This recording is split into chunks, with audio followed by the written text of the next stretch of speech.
It's the moment of truth again. The pending release of China's quarterly gross domestic product data. A raft of monthly indicators, including the GDP numbers, will be published on Friday, with analysts watching for additional evidence of tentative economic improvement. Our projection for China, the growth now is 6.7%. It's quite probable that the GDP growth will end up in that range, maybe a little higher, maybe a little bit lower. A GDP growth rate of 6.7% in the first quarter would be down from 6.8% in the fourth quarter of 2015. That would mark China's lowest growth pace since the financial crisis, highlighting the continued downward pressure on the world's second largest economy. China's economy grew 6.9% last year, the slowest rate in more than 2 decades. One headache is China's ever-rising debt-to-GDP leverage. China's non-financial corporate leverage ratio now is above 160%, which is certainly a big concern.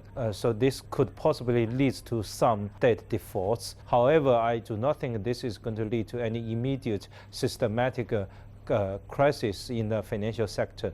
Particularly, I think China's commercial banks are relatively robust. They have relatively good financial statements. There are hopeful signs, however, for China's economy. Despite the headwinds from sluggish global demand, industrial overcapacity and the weakening productivity among state-owned firms. China's real estate sector is recovering and property investment rebounded in January and February.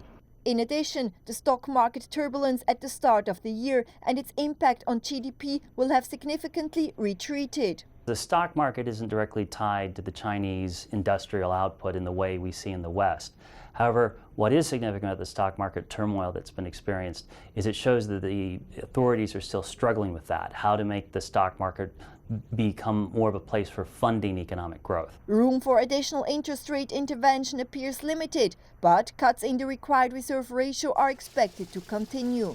Analysts say that despite signs of green shoots and an uptick in consumer price inflation, the central bank will most likely keep its monetary policy accommodative to reach money supply and growth targets. The International Monetary Fund this week raised China's 2016 growth forecast slightly to 6.5% and 6.2% next year, partly due to previously announced policy stimulus. Martina Fuchs, CCTV News, Beijing.